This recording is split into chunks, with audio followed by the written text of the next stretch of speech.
Oke, silakan. Kalau ada yang ingin ditanyakan tentang sejarah timbulnya ilmu kalam.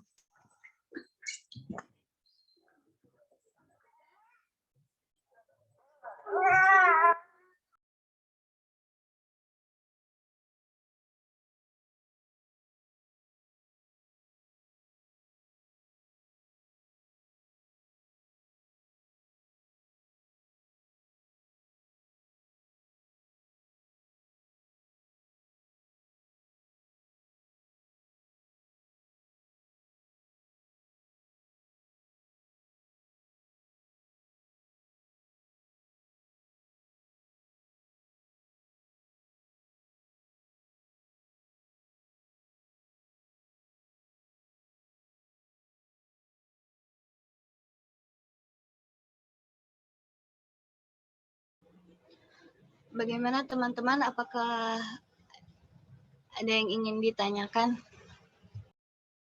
Atau teman-teman mungkin ada pendapat lain atau ingin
Baik, kawan-kawan semuanya. Timbulnya ilmu kalam. Timbulnya ilmu kalam dari mana sejarahnya?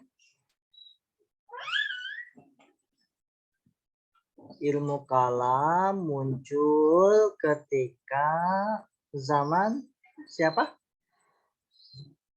Awal kemunculan ilmu kalam itu ialah dimulai setelah peristiwa terbunuhnya Sayyidina Utsman bin Affan. Nabi Muhammad SAW itu punya 4 orang sahabat yang setia. 4 orang sahabat Nabi ini meninggal dunia. Hanya satu yang meninggalnya benar, meninggalnya dalam kondisi sakit, yaitu Abu Bakar As-Siddiq. Karena sudah lanjut usia, sudah tua, akhirnya Abu Bakar As-Siddiq meninggal dunia. Sedangkan Umar bin Khattab, Utsman bin Affan, Ali bin Abi Thalib meninggalnya semuanya dibunuh oleh musuh-musuh Islam ketika itu. Nah, ilmu kalam muncul pada masa ketika terbunuhnya Utsman bin Affan. Ketika itu di zaman Utsman bin Affan ada yang disebut dengan fitnah kubro. Fitnah yang sangat kejam yang ditujukan kepada Utsman bin Affan. Akhirnya Utsman bin Affan terbunuh. Matinya itu sambil memegang Al-Quran. atau Mushaf Utsmani ketika itu. Hingga saat ini nih Qur'annya masih ada bercak darah dari Utsman bin Affan.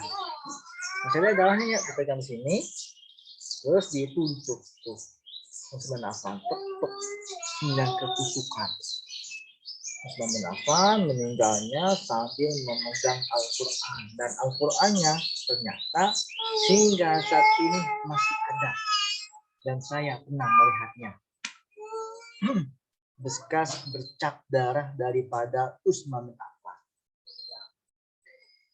Utsman bin Affan meninggal dunia, akhirnya digantikan posisi oleh Ali bin Abi Thalib. Nah, pada masa-masa itu tuh muncul berbagai macam kelompok ataupun aliran ataupun sekte-sekte di dalam Islam. Awal masa dari Ali bin Abi Thalib ketika itu. Akhirnya muncul perpecahan, muncul peperangan yang besar yang terjadi di dalam agama kita, yaitu Islam. Yaitu peperangan antara Ali bin Abi Thalib dan Muawiyah bin Abi Sufyan ketika itu. Muawiyah bin Abi Sufyan akhirnya mengerahkan segala macam tentara, anggota, dan anggota grup daripada Muawiyah untuk bisa mengalahkan Ali bin Abi Thalib yang ketika itu cukup kuat sekali. Ali bin Abi Thalib. Ali bin Abi Thalib itu pedangnya bercabang ya, 2 begitu ya pedangnya tuh Ali bin Abi Thalib. Masih muda tetapi punya kemauan, tekad yang besar dalam agama Islam. Ketika Ali bin Abi Thalib melakukan peperangan dengan Muawiyah bin Abi Sufyan, Muawiyah dan tentaranya terdesak oleh tentara dari Ali bin Abi Thalib yang cukup kuat ketika itu. Akhirnya Muawiyah bin Abi Sufyan menyerahkan ataupun mengangkat Al-Quran sebagai tanda ataupun bentuk daripada sudah stop. Kita nggak usah berperang lagi. Kita ini nggak sahabat Nabi. Kok sesama sahabat Nabi saling berperang? Kok sesama sahabat Nabi saling membunuh? Stop. Akhirnya Ali bin Abi Thalib ketika terdesak. Gimana nih kawan-kawan? Kata Ali bin Abi Thalib. Apakah kita setuju dengan agenda yang direncanakan oleh Muawiyah bin Abi Sufyan atau tidak? Muncul ketika itu aliran di dalam ilmu kalam. Ada yang disebut dengan aliran Khawarij. Khawarij itu ialah aliran yang memboikot memboikot Ali bin Abi Thalib. Khawarij ini boikot kepada Ali bin Abi Thalib karena dianggap bahwasanya Ali bin Abi Thalib itu nggak benar. Karena terima tawaran yang dilontarkan oleh kelompok dari Muawiyah bin Abi Sufyan, akhirnya Khawarij memisahkan diri daripada Ali bin Abi Thalib, bikin grup sendiri.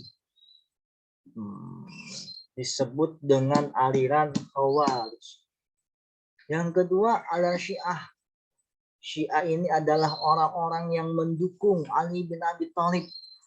Syiah itu orang-orang yang setia kepada Ali bin Abi Thalib, setia mereka kepada Ali bin Abi Thalib. Hingga saat ini aliran Khawarij Syiah ada hingga saat ini. Mereka masih tetap bertebaran di dunia hingga saat ini. Syiah adalah orang-orang yang setia kepada Ali bin Abi Thalib. Apapun yang dilakukan oleh Ali bin Abi Thalib setuju dan sepakat. Yang ketiga adalah aliran Murji'ah. Aliran Murji'ah ini tidak ke pro, tidak juga kontra, berada di tengah-tengah.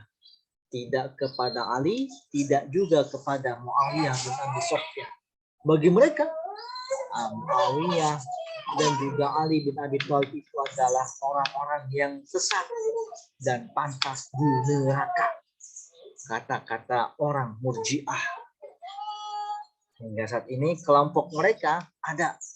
Mereka menganggap bahwasanya ada sebagian umat Islam yang pantas dimasukkan ke dalam neraka. Yaitu adalah orang-orang Muawiyah, kelompok Muawiyah bin Abi Sufyan dan Ali bin Abi Thalib. Sepakat teman-teman? Ali bin Abi Thalib masuk neraka. Tidak. Kelompok ini nih masih ada kawan-kawan hingga sampai saat ini nih.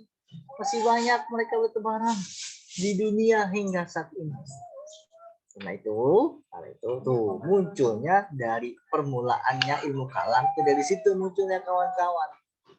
Dari persoalan politik merebut kekuasaan, akhirnya muncul Khawarij, muncul Murji'ah, muncul juga Syiah.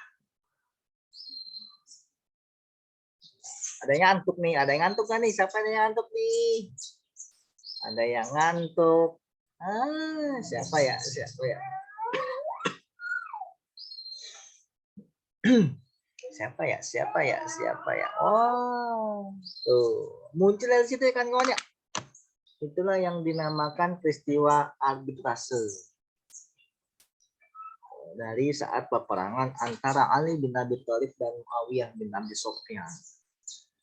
Sampai sini ada mau tanya nggak kawan-kawan sebelum kita lanjut? Saya ingin bertanya.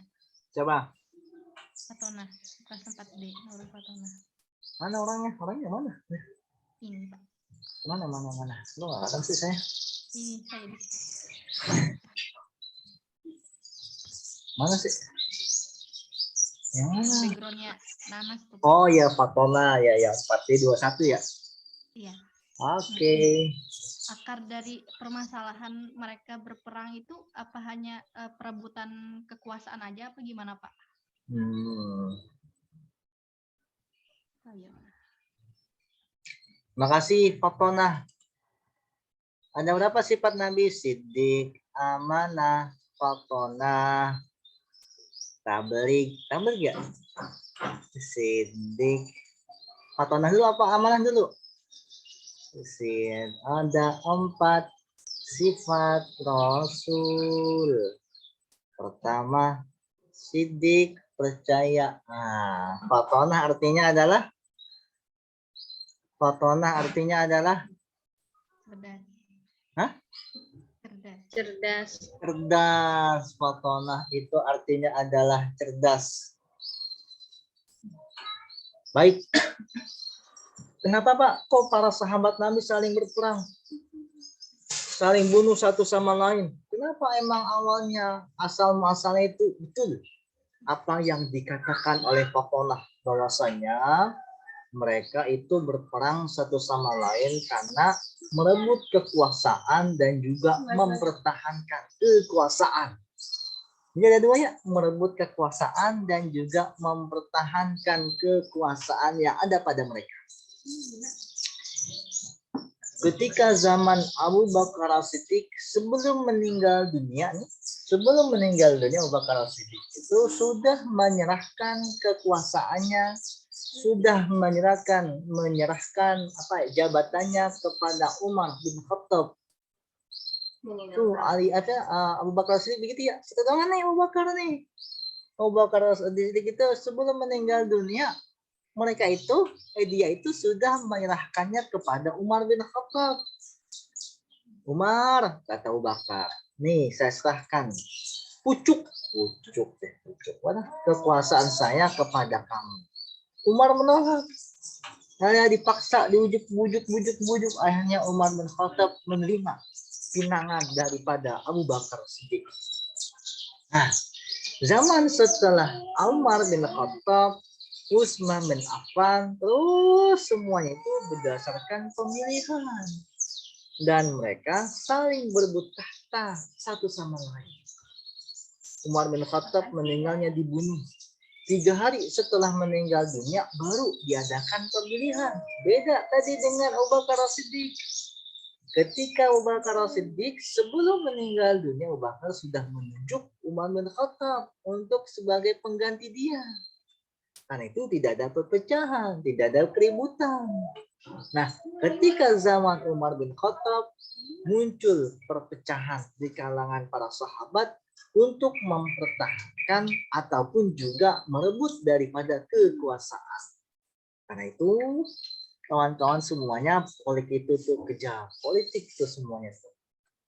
Orang baik jadi tidak baik. Yang tidak baik menjadi buruk. Nah, itu ya Pak Tona ya. Iya, Pak. Ada lagi? Silakan tanya lagi.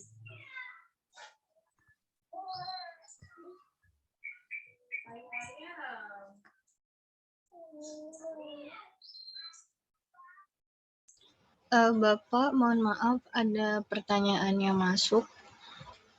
Mana? Dari Firna Nahwa Firdaus kelas 4B 4D, mohon maaf. Pertanyaannya, bagaimana peran ilmu kalam dalam kehidupan beragam seseorang?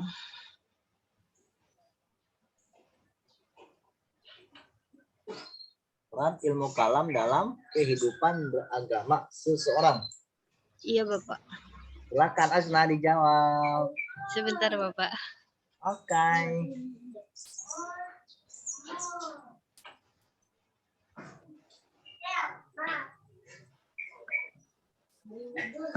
Pertanyaan Firman. Siapa tadi tuh? Pak Tona tadi, Pak. Sebelum menjawab pertanyaan Firman tadi, boleh nggak saya nanya? Boleh. Yang keras suaranya Pak Tona.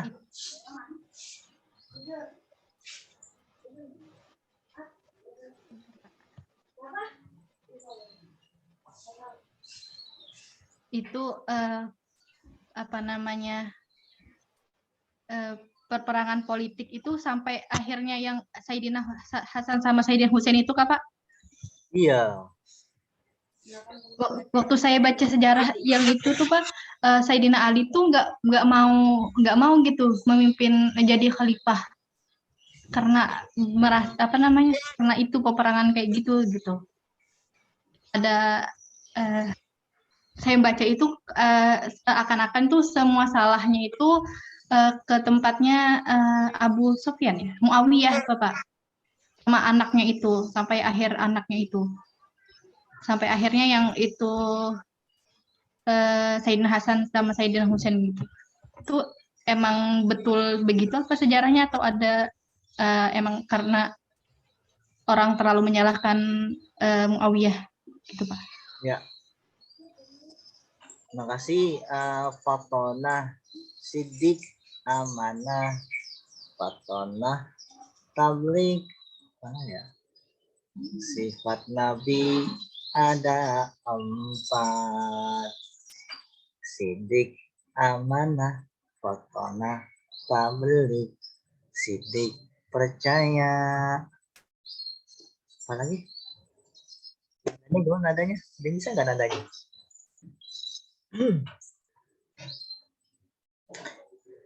Kawan-kawan semuanya,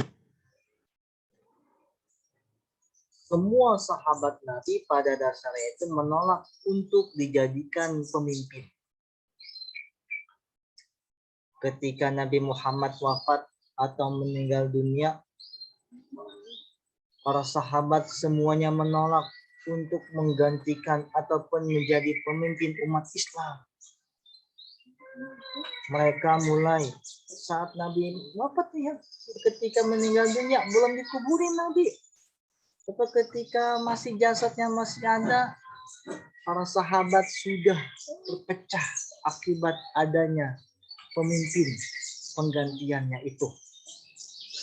Muncul dari kaum yang menyatakan bahwasanya dia adalah orang yang pantas, dia adalah orang yang berhak untuk menjadi pemimpin. Karena para sahabat Nabi itu dari golongan muhajirin, sedangkan mereka memihak Ansor. Para orang Ansor itu orang yang berhak, katanya begitu. Mereka terpecah belah. Saat Nabi Muhammad meninggal dunia, belum dikuburnya Nabi ya. Akhirnya muncul Umar bin Khattab untuk mendukung Abu Bakar Siddiq menggantikan posisi daripada Nabi Muhammad SAW. Awalnya Abu Bakar pun menolak untuk menjadi pemimpin. Semua sahabat Nabi itu menolak untuk menjadi pemimpin umat.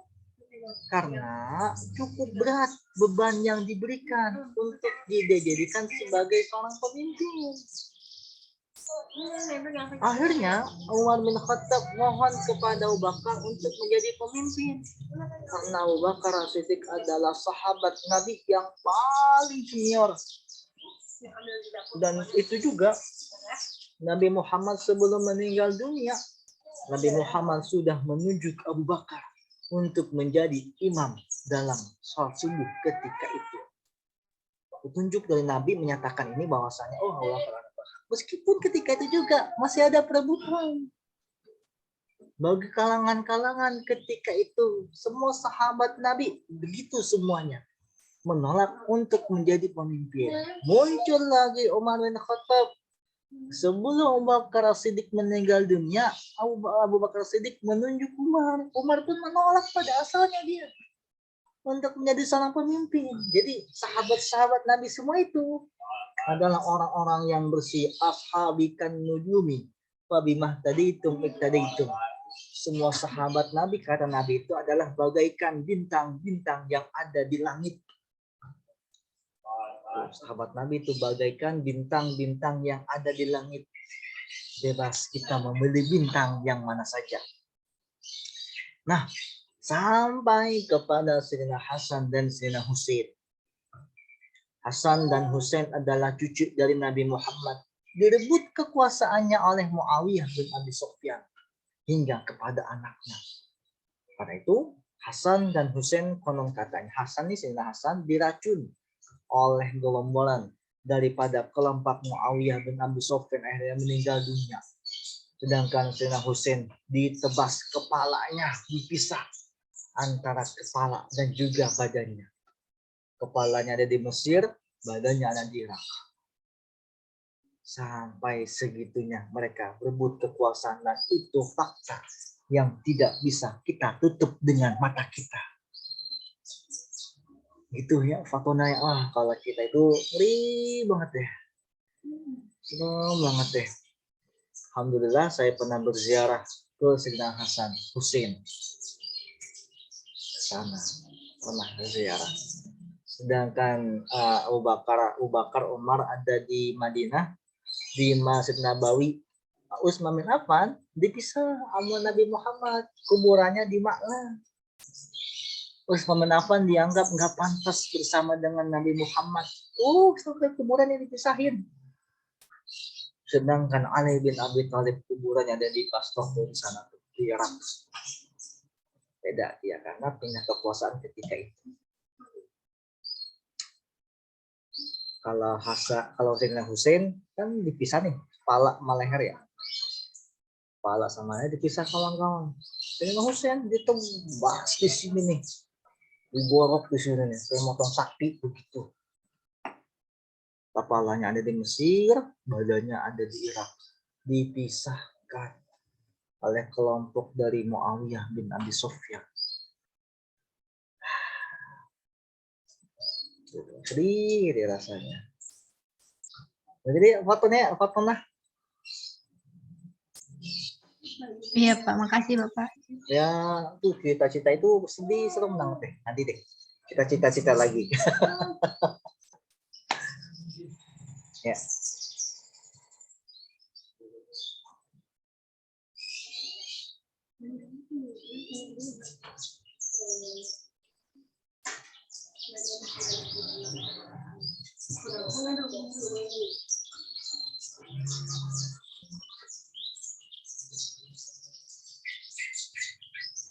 Bapak, mohon maaf, mungkin sudah dapat pertanyaan yang tadi dari Firna kelas 4D. Saya ulang ya Bapak pertanyaannya. Ya. Bagaimana peran ilmu kalam dalam kehidupan beragama seseorang? Baik, mungkin pertanyaan ini akan dijawab oleh Siti Fakhriah. Baik, jawabannya yakni karena ilmu kalam itu merupakan ilmu yang meyakinkan tentang keesaan Allah. Jadi itu akan menambah iman kita untuk senantiasa dalam berbuat kebaikan. Ya, mungkin cukup sekian dari pemakala, atau teman-teman ada yang ingin menambahkan, dipersilahkan. Untuk Saudari Firna. Apa dapat dipahami? Ya, Hamzah cukup menjawab. Terima kasih. Baik, apa teman-teman ada yang ingin menambahkan? Sebelumnya, Bapak saya izin menambahkan.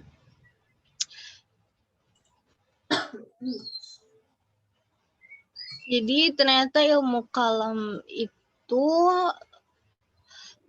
lahir pertama kali sebagai respon kekecewaan umat Islam atas praktek politik dan kepemimpinan Islam pada saat yang Ali bin Abi Thalib tadi. Nah, di sini tuh dapat kita pahami kalau misalkan dari kekecewaan itu urgensi dari ilmu kalam ini dalam kehidupan sehari-hari bisa sebagai obat atau terapi dalam menyembuhkan kekecewaan. Contohnya gimana? Jadi misalkan orang nih kita lagi ngalami rasa kecewa atau gagal berkali-kali misalkan. Nah, jadi misalnya dia ngerasa kecewa terus gagal berkali-kali padahal dia udah berusaha secara maksimal. Nah, orang ini akan menemukan kedamaian dalam ajaran Jabariyah. Jadi maksudnya manusia hanya bisa berusaha, tapi jalan takdirnya itu udah mutlak Allah yang menetapkan gitu. Terus kalau misalkan ada orang yang cepat merasa bosan atau bergelut di kebodohan dan kemiskinan, dia akan dapat suntikan motivasi dalam ajaran Qadariyah, yaitu bahwa manusia diberikan kekuasaan oleh Allah Subhanahu wa taala untuk menemukan jalan hidup dan takdirnya sendiri. Nah, habis itu ilmu kalam itu juga memiliki kepentingan untuk menyelesaikan berbagai persoalan yang mengancam eksistensi peradaban modern. Mungkin seperti itu Bapak, jawab tambahan dari saya.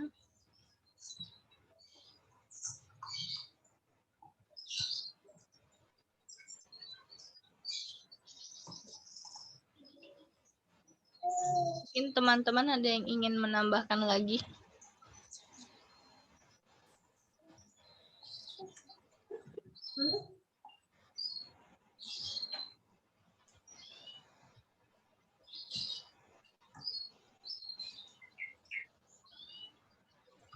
Mohon maaf, kelas 4B, saya ingin bertanya, maksud dari ilmu kalam sendiri itu apa ya?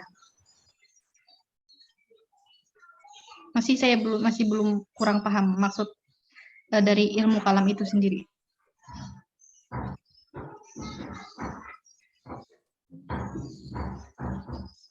Oke, maksud dari ilmu kalam itu apa sih? Silakan. Jadi ilmu kalam ini membahas tentang seperti tauhid gitu ya Pak ya, tentang wujud Allah, sifat-sifat yang ada pada Allah, terus yang nggak ada, terus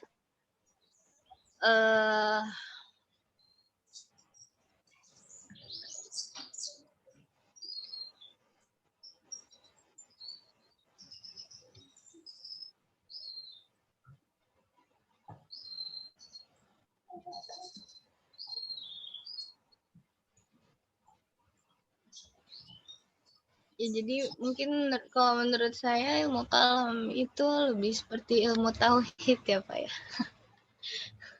Seperti itu bukan Pak?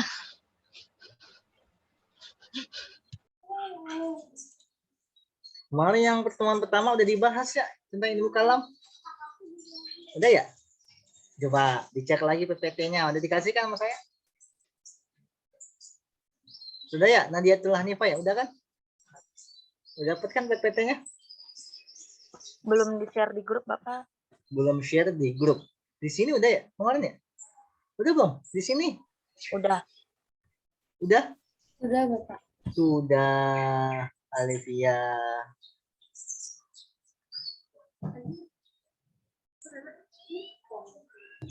Tapi saya masih kurang paham Pak, kegunaan dari ilmu kalam itu seperti apa gitu Pak. Cara kerja ilmu kalam itu gimana gitu? Oke, cara kerja ilmu kalam. Ilmu kalam itu ilmu yang mempelajari tentang kalamullah. Kalamullah ya. Misalnya Allah itu maha mendengar. Allah maha mendengar. Allah maha mendengar. Apa ya bisa didengar sama Allah?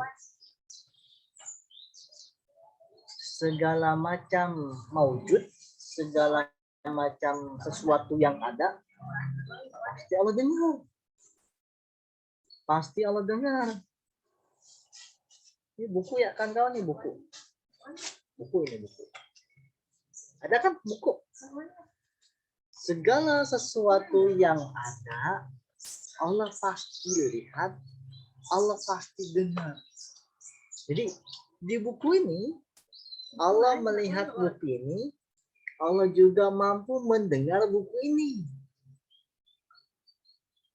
Bagaimana cara yang mendengar? Nah, dibahas dari kalam. Oh, berdasarkan alam Jabariyah, bahwasanya begini, begitu, begini, begitu. Oh, Murji'ah itu mendengarnya Allah tuh begini, begitu, begini, begitu. Dalam Asy'ariyah, Allah itu maha mendengar. Mendengarnya gimana sih? Begini, begitu, begitu, begini. Tuh jadinya fakona. Ya, alifnya. Jadi Allah Subhanahu wa taala maha melihat. Bagaimana cara Allah melihat? Begini dalam perspektif Murji'ah. Dalam menurut aliran Khawarij begini. Dalam aliran ini begini. Dalam aliran itu begitu. Tuh ilmu kalam. Tentang membahas tentang masalah ketuhanan. Dan juga tentang maha membahas Nabi Muhammad. Nabi Muhammad itu seorang ummi. Apa sih artinya ummi? Tidak bisa membaca dan menulis ya Pak. Kata siapa? Nabi Muhammad tidak bisa baca, tidak bisa nulis. Nabi Muhammad tidak bisa membaca dan tidak bisa menulis. Kata siapa?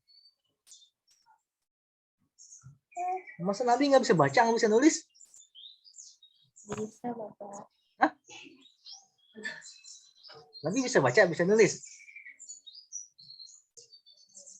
Nabi bisa baca nggak? Bisa nulis nggak? Kalau yang pernah saya dengar, Nabi itu tidak bisa membaca, menulis dengan alasan supaya orang-orang tidak meyakini bahwa Al-Quran itu tidak diciptakan oleh Nabi Muhammad. Itu yang pernah saya dengar, Pak.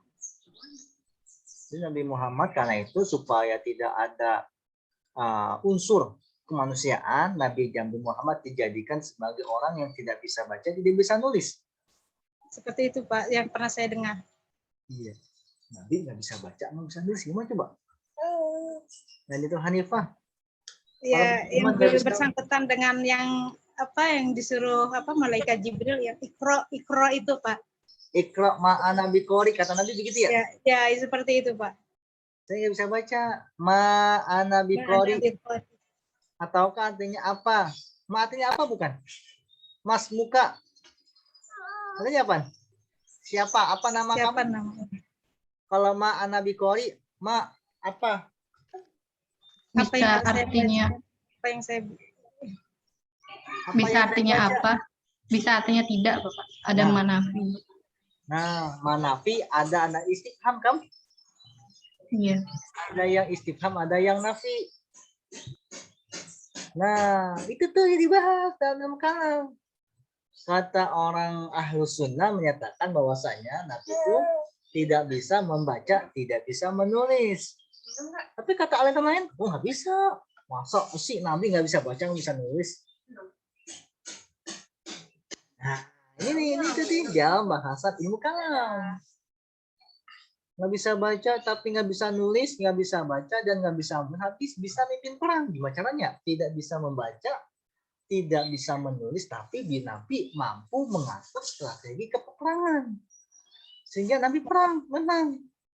mungkin beda cara tidak bisa membaca dan menulisnya Nabi dengan manusia biasa gitu, Pak. Nah itu dia. Bisa kalau basyari. Nah itu dia, makanya dibahas dalam ilmu kalam. Kita nih membahasanya kawan-kawan. Maksudnya gimana sih Nabi nggak bisa baca, nggak bisa menulis? Nah ternyata ada berbagai macam golongan ataupun aliran tentang masalah itu tuh. Nah, kita bahas nih kawan-kawan semuanya nih. Apa benar Nabi nggak bisa baca, nggak bisa nulis? Buktinya apa? Terus ada lagi pendapat yang menyatakan Nabi bisa baca, bisa juga menulis. Buktinya ini. Nanti tuh kita bahas kawan-kawan. Nah, itu tuh cara kerja di dalam ilmu kalam. Begitu ya, Syifa ya? Fatona, Arifia, gitu ya, paham nggak? Paham, Bapak. Alhamdulillah. Nah, jadi cara kerjanya begitu. Nabi Muhammad bisa baca, bisa menulis. Tapi, masa Nabi nggak bisa baca, nggak bisa nulis? Tapi ada juga, Nabi tidak bisa baca, tidak bisa menulis. Banyak bukti yang menyatakan itu. Tapi gimana caranya ya? Tidak bisa membaca, tidak bisa menulis, mampu memimpin peperangan. Gimana caranya coba? Dibahas di dalam ilmu kalam. Gitu Nanda. Ya, Nurul ya. Alfi gitu Pi, jadinya Pi. Pembahasan dalam ilmu kalam ialah seputar masalah ketuhanan dan ke Nabi Muhammad.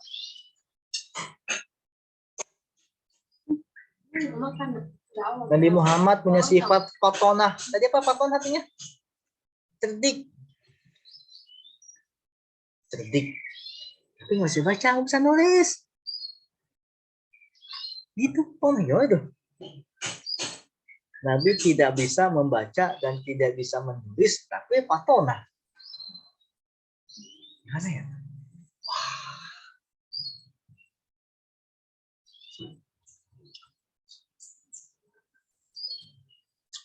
Nanti muncul kita bahas tentang masalah aliran itu, gimana menurut orang Syiah tentang masalah Nabi Muhammad. Kata orang Syiah, malaikat Jibril salah alamat. Harusnya bukan kepada Nabi Muhammad, harusnya kepada Ali. Salah, malaikat Jibril nganternya. Oleh kepada Muhammad, Pak ya, ini malaikat Jibril harusnya kepada Ali, bukan kepada Nabi Muhammad. Akhirnya mereka menolak Nabi Muhammad sebagai Nabi mereka. Wah, gitu tuh nanti bahasa itu. Kawan-kawan semuanya tuh.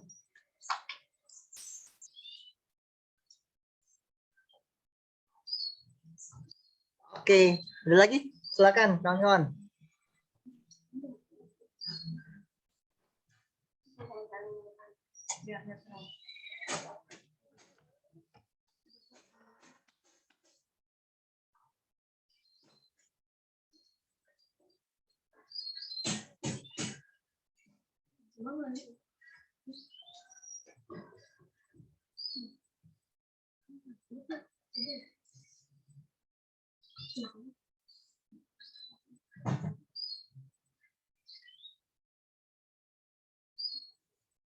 Nggak ada lagi?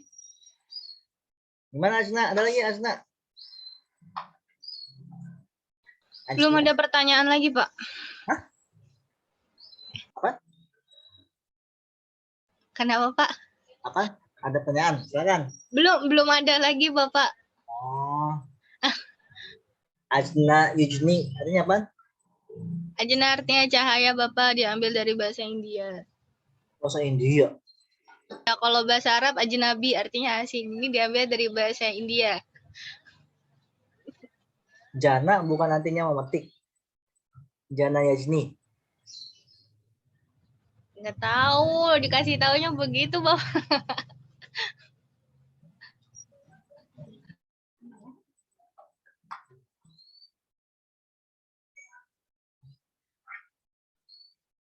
Bahasa India, cahaya. Bahasa India. Kucu-kucu tahi. Kucu-kucu tahi. Kucu-kucu tahi.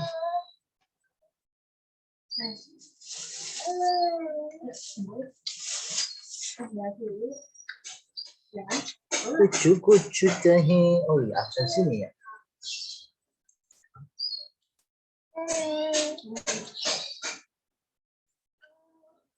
Absensinya mana? Absensinya tadi ya?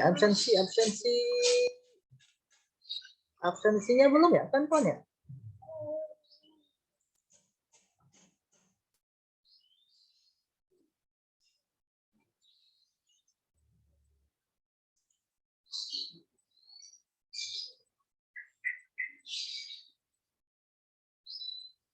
Kucu-kucu tahi. Kucu-kucu tahi.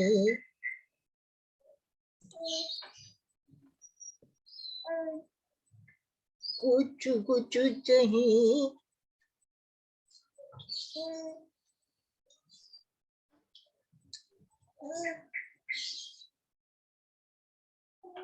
Any question? Any question? Hal indakumus soal. Hal indakumus soal. Pak mau nanya Pak. Mau nanya, oh kita mau makan. Tadi tentang gimana ya Khawarij sama Syiah. Apakah Khawarij itu benar-benar orang Islam atau gimana Pak sampai mereka menimbulkan kacauan? Terus apakah ada perbedaan dari Khawarij dan Syiah atau emang Khawarij itu awal dari Syiah atau gimana Pak? Kok bisa gitu sampai? Baik Bu. Gitu aja. Oke, makasih Nadia Hanifah. Sampai sejauh itu mereka apa? Gimana? Banget. Banget. Ya penyimpangannya jauh banget gitu maksudnya mikiran sampai bisa muncul sekacau itu gimana tuh Pak? Kok bisa ya? Kucu tahi.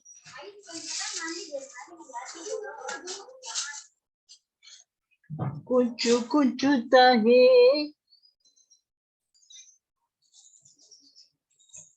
Baik, Nadiatul Hanifah.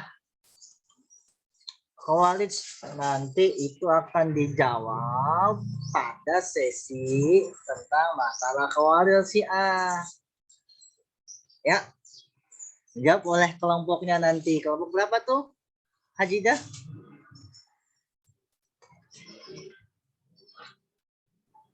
Belum lihat Bapak. Hah?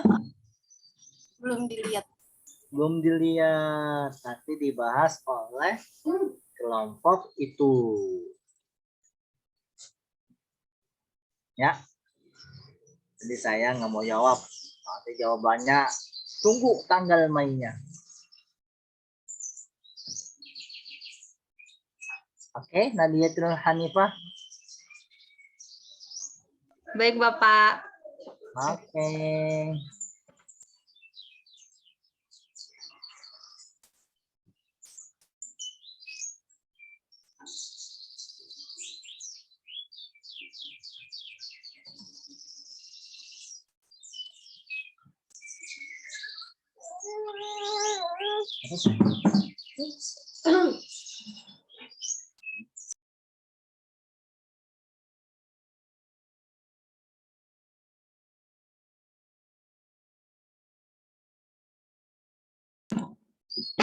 Ada lagi?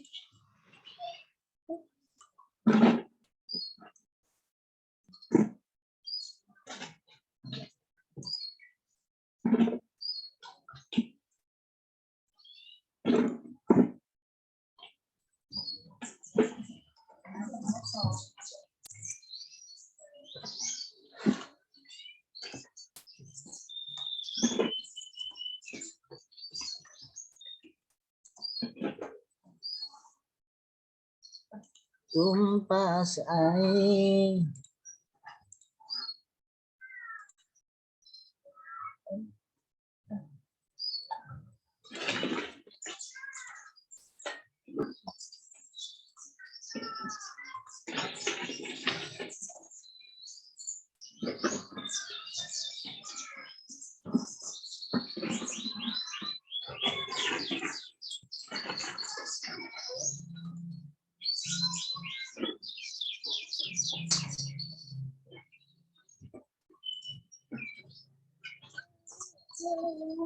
Bapak, mohon maaf untuk link absennya, Bapak. Oke. Link absensinya siap.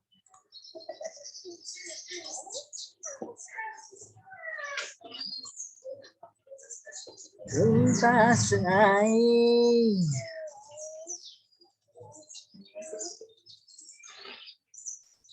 Sudah ya?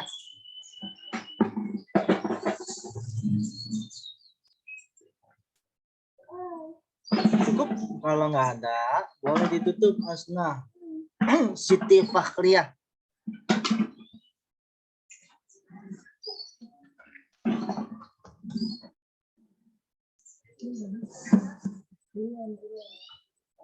Semuanya begitu saya tuh.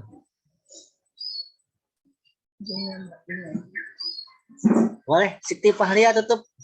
Wafa Soleha.